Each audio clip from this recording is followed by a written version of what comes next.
अस्सलाम वालेकुम क्लास। जैसा कि आप जानते हैं कि हम साइको लिंग्विस्टिक्स वाला चैप्टर स्टडी कर रहे हैं, तो हमने इस चैप्टर में देखा कि साइको लिंग्विस्टिक्स होती क्या है, और उसके अलावा हमने देखा कि ब्रेन के कौन से एरियाज़ हैं जो कि इन्वॉल्व होते हैं जब हम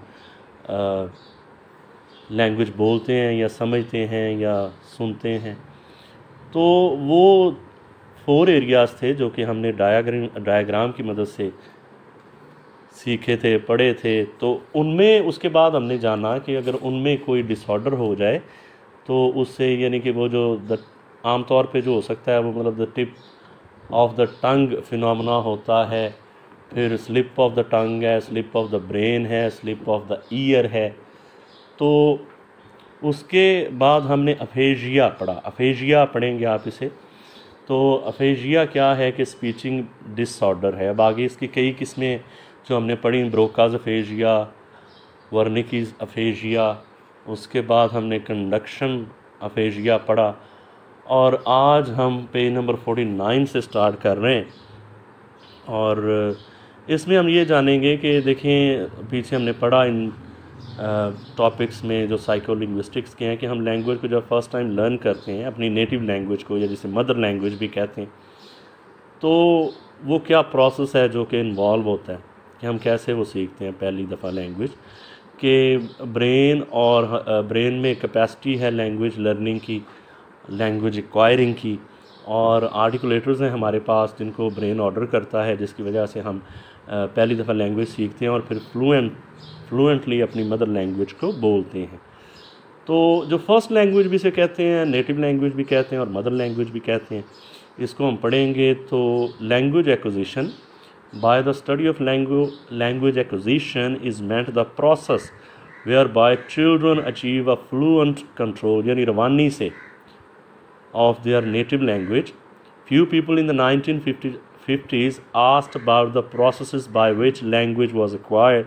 It was assumed that children imitated the adults around them and their speech gradually became more accurate as they grow up. कि पहले से ये नज़रिया था कि बच्चे इमिटेट करते हैं, जैसे प्लेटो की थेरी है क्रिटिसिज्म में कि इमिटेशन है सब कुछ। तो हम वो बड़ों को देखते हैं जब बच्चे होते हैं कि वो कैसे बोलते हैं, और उससे फिर हम भी सीख जाते हैं और आहिस्ता आहिस्ता हम उसमें कमांड हासिल कर लेते हैं। There seems to be some mystery attached to the apparently straightforward process. Mystery आप जानते हैं, कोई पूरा स्टार चीज़। Psycholinguistics was therefore attempted general theories of language acquisition, of language use. Some have argued that learning is entirely the product of experience, यानी कि हम तजर्बे से जितना सुनते हैं, बोलते हैं, फिर उतनी हमारी लैंग्वेज बेहतर होती जाती है। And that are environment effects all of us in the same way. तो ज़ाहिर है जिस तरह की, यानी कि एक तो है, लेकिन आगे वो डीपली हम पढ़ेंगे दूसरी थेरीज़ भी। अभी तो ये है कि हम दूसरों से सीखते हैं, यानी इन्वायरमेंट होती है, सब एक लैंग्वेज बोल रहे होते हैं, तो हम भी सुनते हैं और आहिस्ता आहिस्ता बोलना शुरू कर देते हैं जब हम बच्चे होते हैं। Others have suggested that everybody has an innate language learning mechanism. ये पहले वाला जो है वो बिहेवियरिस्ट स्कूल है जो अभी हम पढ़ेंगे लैंग्वेज एक्विजिशन का, और दूसरा इनेट है। तो ये इनेट यानी कि पैदाइशी तौर पर लैंग्वेज की एबिलिटी आप में है, और ये मेंटलिस्ट व्यू है या मेंटलिस्ट थेरी है, मेंटलिज्म भी कहते हैं इसे। नॉम चॉम्स्की और उसके कुछ स्टूडेंट्स ने इसे पेश किया था। तो everybody has an इनेट language learning mechanism, कि हर बंदे के पास दिमाग और उसके आर्टिकुलेटर्स, ये उसके पास एक कुदरती यानी पैदाइशी तौर पर उसमें ये मैकेनिज़्म मौजूद है, विच डिटर्मिन्स लर्निंग और acquisition of language identically for each of us. और वो जैसे आप जानते हैं कि इसका वो कॉन्सेप्ट है चॉम्स्की का, यूनिवर्सल ग्रामर का, कि NP और VP यानी नाउन फ्रेज़ और वर्ब फ्रेज़, ये सब दिमागों में जो लैंग्वेज के अंदर हैं वो एक जैसे हैं और एक ही जैसे हैं। यानी आपके अंदर इनेट एक स्ट्रक्चर ग्रामर के पहले से मौजूद हैं, वो अपनी वोकैबुलरी और अपनी लैंग्वेज के साथ आप उनमें अपने आप को, अपने वर्ड्स को फिट कर देते हैं। पहले नाउन फ्रेज़ ही आता है, फिर वर्ब फ्रेज़ आता है। इसमें हम जनरेटिविज़म में तफसील से बात करेंगे। तो जनरेटिविज़म में भी, और इसकी जो नेक्स्ट हम थ्योरी पढ़ेंगे मेंटलिज्म उसमें भी चॉम्स्की की। तो these two schools are known as empiricist, behaviourist and rationalist, यानी कि मेंटलिस्ट। तो चॉम्स्की वाला रैशनलिस्ट या मेंटलिस्ट है और बिहेवियरिस्ट जो है वो दूसरा है। तो इसमें अभी जो आगे बहस है वो सारी यही है कि उनका आपस में डिफरेंस ऑफ ओपिनियन कहाँ पे है। तो ये देखें पेज 50 पे, ये जो दूसरा पैराग्राफ है, the empiricist say that all knowledge is derived from experience, they are of the opinion that children start out as clean slates, कि उनका दिमाग बिल्कुल साफ़ होता है। तो जैसे इन्वायरमेंट उन पे और उनके घर वाले या इर्द गिर्द के लोग उस पर जो लिखते हैं वही वो लर्न कर जाता है। Learning a language is a process of getting linguistic habits printed out on these slates. तो वो हम आदत बना लेते हैं कि बार बार वो एक्सप्रेशंस और वो लैंग्वेज को हम बार बार वैसा बोलते हैं, तो वो पक्का हो जाता है कि ये हमारी जो बात है वो ग्रामेटिकली दुरुस्त है और ऐसी सिचुएशन में हमको ऐसा बोलना है। Language acquisition is the result of stimulus response activities, यानी कि पहले कोई स्टिमुलस हुआ, जैसे भूख लगी तो बच्चा मांगता है, जैसे मम कहते हैं बच्चे या पानी कहते हैं, थोड़े बड़े हो जाते हैं तो फिर रिस्पॉन्स ये है कि आगे से उसे क्या मिला। तो आगे से उसे पानी मिल गया, यानी उसने वाटर कहा, मम कहा, पानी का, तो नेक्स्ट टाइम वो वही वर्ड बोलेगा। इस तरह आदत बन जाती है और उसे पता है कि इस चीज़ की क्या पहचान है। जैसे हम कहते हैं कि ये वो हमने पढ़ा कि वो क्या होता है, आर्बिट्रेरीनेस होती है, कि हमें पता है ये जग है, ये सोफ़ा है, ये बुक है, ये मोबाइल फ़ोन है। तो वो आहिस्ता आहिस्ता आदत से हम सब कुछ, ये यानी स्टिमुलस होता है, पहले एक रिक्वायरमेंट, अंदर एक अर्ज होती है और फिर रिस्पॉन्स वो आगे से जो भी मिलता है। तो इमिटेशन हम करते हैं लैंग्वेज लर्निंग में कि हम फिक्स कर लेते हैं कि इस चीज़ के लिए हमने ये बोलना है या ऐसे, फिर रेपिटेशन होती है बार बार और फिर मेमोराइजेशन हो जाती है। जब मेमोराइजेशन होती है तो रिवॉर्ड होता है, यानी कि लैंग्वेज लर्निंग आप बचपन में सीख रहे हैं तो आपने जब अच्छे वर्ड सीखने शुरू कर देते होते हैं अपनी लैंग्वेज के, तो हमारे यहाँ आजकल जैसे उर्दू या इंग्लिश का रवाज है तो उसमें रिवॉर्ड मिलता है, यानी कि मदर ज़्यादातर करती, माँ जब लैंग्वेज सिखाती है, जो दूसरे लोग वो अप्रिशिएट करते हैं। And re enforcement facilitate this process of language. तो इसको आगे हम तफसील से देखेंगे। ये जो बोर्ड आ गया इसको देखें। The behaviourist argue that learning is controlled by the conditions under which it takes place and that as long as individuals are subjected on the same condition they will learn in the same way. यानी कि जिस environment में, जैसे हम पंजाब में रहते हैं तो हम नेटिव लैंग्वेज पंजाबी सीखेंगे, कोई कराची में रहता है तो उसकी उर्दू होगी, और इसी तरह यूरोप में कोई तो ज़ाहिर है उनकी उस लिहाज से इंग्लिश होगी, इटालियन होगी, French, what ever is there native language. यानी जिस सोसाइटी में, जिस इन्वायरमेंट में आप रह रहे हैं उसमें जब तक आप रहेंगे तो आप उस लैंग्वेज को सीख जाएंगे। तो वो कंडीशंस, यानी कि इर्द गिर्द का माहौल, घर वालों का, उनका बिहेवियर, इसीलिए बिहेवियरिज्म कहते हैं इसे, कि वो काउंट करता है कि आप लैंग्वेज कैसे सीख रहे हैं। Variation in learning are caused because of the difference in learning experience, difference the past experience of learning, difference in aptitude, यानी कि आप ज़हीन कितने हैं, आपका एक्सपीरियंस कितना है लैंग्वेज लर्निंग में, मोटिवेशन कितनी आपको मिल रही है, मेमोरी एंड एज, यानी कि आप बचपन में सीख लेंगे। हाँ, मतलब ये मेंटलिस्ट कहते हैं कि अगर आप 7 साल के बाद लैंग्वेज सीखना शुरू करेंगे तो शायद आप सीख ही ना पाएँ। कि बच्चा जब बचपन में आवाज़ें निकालता है, जैसे कूइंग या बैबलिंग कहते हैं, उसके बाद वो वन वर्ड स्टेज पे आ जाता है तो आहिस्ता आहिस्ता वो पूरे सेंटेंस बोलने लगता है। तो उसको वो इन्वायरमेंट मिलती है, वो अगर ज़हीन होगा, मोटिवेशन होगी तो वो जल्दी सीख लेगा। तो वो जो उस माँ की लैंग्वेज, यानी माँ उसकी जो लैंग्वेज सिखाएगी वो सीख जाएगा और आहिस्ता आहिस्ता इन्वायरमेंट से भी सीखेगा। तो पेज नंबर 51 पे आ जाएं तो ये जो बोर्ड लिखा है इसको देख लें। वो कहता है कि language is behaviour, a condition behaviour which can be learned only by inducing the child to behave. यानी कि आप जिस तरह सिखाएंगे, आप तमीज़ से सिखाएंगे, जैसी लैंग्वेज अदब वाली या जैसे भी है।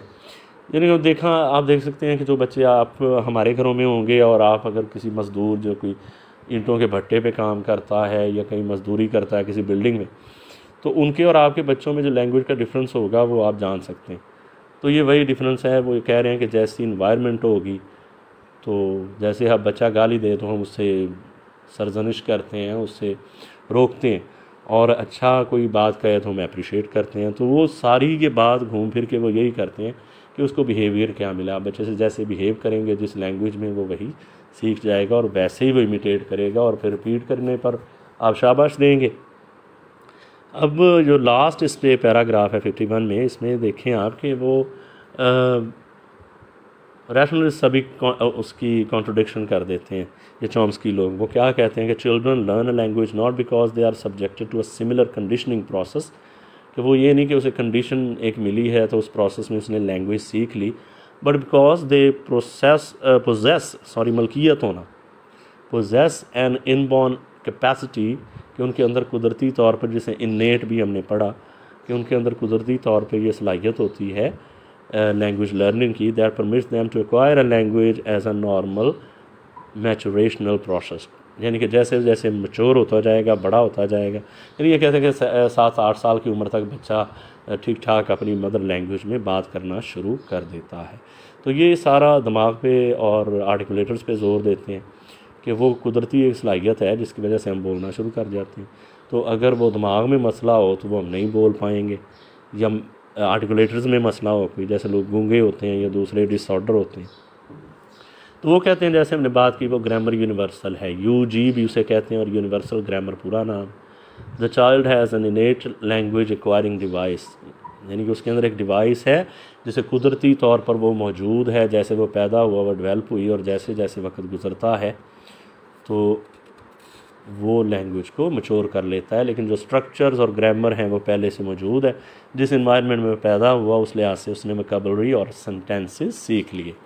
तो he learns language by exposure to it in society and unconsciously forming certain hypothesis about language, कि अनकॉन्शियसली वो सीख जाता है क्योंकि एबिलिटी उसके दिमाग में पहले से है, which he goes on modifying till he comes to the adult model to which he is for the most part exposed. तो जिस इन्वायरमेंट में वो ज़्यादा रहेगा उसको ज़्यादा, यानी कि जिस तरह हमारी नेटिव लैंग्वेज अगर पंजाबी है तो उस इन्वायरमेंट में हम बोल लेते हैं, लेकिन वो दूसरी लैंग्वेज भी हम लर्न कर लेते हैं, लेकिन यहाँ हम सिर्फ नेटिव लैंग्वेज की बात कर रहे हैं। So the child goes on constructing an innate grammar operating overgeneralise rule. Overgeneralise rules हैं कि रूल्स ग्रामर के एक ही हैं, और वो अपनी ग्रामर जो इनेट है उसको समझे वो ओपन अप कर लेता है, जो कुदरती तौर पे उसके अंदर मौजूद है एक डिवाइस, वो ऑपरेट करना शुरू कर जाती है वक्त के साथ साथ जिस इन्वायरमेंट में आप रह रहे हो। इन्वायरमेंट इसमें ज़रूरी है, लेकिन वो कहते हैं कि दिमाग के बगैर और आर्टिकुलेटर्स के बगैर ये सारी सब बातें फजूल हैं। तो ये नेटिव पेज नंबर 52 पे आप आ जाएं तो ये इसमें वही सारी बात है कि language acquisition is species specific and species uniform, कि जानवर नहीं बोल सकते, इंसान बोल सकते हैं। The ability to take up and understand is inherited genetically, कि हमारे जीन्स में मौजूद है, जैसे हम खाते पीते हैं, सांस लेते हैं, खुश होते हैं, वैसे ये भी हमारे अंदर कुदरती तौर पे मौजूद है। इसलिए वो इनेट का वर्ड इस्तेमाल करता है कि कुदरती तौर पे सलाहियत है। Culturally and environmentally transmitted to them, children all over the world acquire their native tongue without tutoring, कि हमें कोई ट्यूशन नहीं पढ़नी पड़ती, कॉलेज नहीं जाना पड़ता, यूनिवर्सिटी नहीं जाना पड़ता, हम अपनी माँ से ही ये घर में आराम से सीख लेते हैं। Here as a child exposed to the English speaking community begins to speak English fluently, जो इंग्लिश कम्युनिटी में पैदा हुआ वो इंग्लिश रवानी से बोलेगा। The other one exposed to the community of Urdu speakers begins to use Urdu fluently, जैसे हम पंजाबी बोल लेते हैं। Only human beings can acquire language. Language acquisition thus appears to be different in kind from acquisition of other skills such as swimming, dancing or gymnastics. तो native, अगले paragraph पे आ जाएं। Native language acquisition is much less likely to be affected by mental retardation. Mental retarded होते हैं, लोग पागल हो जाते हैं, तो आपने देखा पागल होते हैं, बोलते सही रहते हैं। Then the acquisition of other intellectual activities. Every normal human child learns one or more languages unless he is brought up in linguistic isolation. कि ऐसा नहीं कि उसके सामने कोई लैंग्वेज उसे एक जगह पे रख दिया गया और उसे कोई लैंग्वेज उसके साथ किसी ने बोली नहीं, उसे यानी लैंग्वेज एक्सपोज ही नहीं हुई। ऐसी सूरत ना हो तो बच्चा जो है, कोई भी नॉर्मल ह्यूमन चाइल्ड है, वो सीख जाता है लैंग्वेज, और वो भी काफ़ी, and learns the essential of the language by a fairly little age, बचपन में से बाय 6 यानी 6 साल की उम्र तक बमुश्किल वो अपनी लैंग्वेज को लर्न कर देता है, जो भी उसकी नेटिव लैंग्वेज या फर्स्ट लैंग्वेज होती है। To acquire fluency in a language, a child has to be exposed to people who speak that language. A language is not something we know by instinct or inherit from parents. यानी जैसे हम सांस लेते हैं या खाना पीना सीख जाते हैं, ये ऐसे नहीं होता। यानी कि एक अंदर एक बॉक्स है, उसको हम ओपन करेंगे आहिस्ता आहिस्ता तो तभी लैंग्वेज आएगी। It is result of our exposure to the certain linguistic community, कि जिस कम्युनिटी में हम होंगे वही उस लिहाज से हमारे ग्रामेटिकल रूल जो कि यूनिवर्सली सब के अंदर मौजूद हैं इंसानों के, वो एक्टिव हो जाएंगे। It is a part of that whole complex of learned and shared behaviour that anthropologist call culture. इसे वो एंथ्रोपोलॉजिस्ट जो होते हैं कल्चर कहते हैं। तो एनी हाउ ये सारी बहस थी। आखिर में ये पेज नंबर 53 पे आ जाए आप। A child is a linguist in cradle, बच्चा जब अपने झूले में होता है तभी भी वो लिंग्विस्ट होता है। Acquires a language more easily than adults, यानी कि वो जवानी में लोगों को जब बड़े हो जाते हैं, अडल्ट हो जाते हैं, तो उन्होंने इंग्लिश सीखनी हो तो ज़्यादा प्रॉब्लम होती है, लेकिन जो बच्चा है वो जल्दी नेटिव लैंग्वेज सीख जाता है, जैसे वो अडल्ट ने भी सीखी बचपन में। He discovers the structure of his native language to use that language. No one hands it to him in a ready to use। यानी कि बच्चा पैदा होता, हम ग्रामर की किताब नहीं को देते या लिंग्विस्टिक्स नहीं पढ़ाते, हम बोलते हैं और वो उसके अंदर पहले से जो मौजूद है उस सोसाइटी के मुताबिक वो सिस्टम ऑपरेशनल हो जाता है। तो इसको अब ज़रा हम तफसील से देखते हैं। ये जो थेरीज़ हैं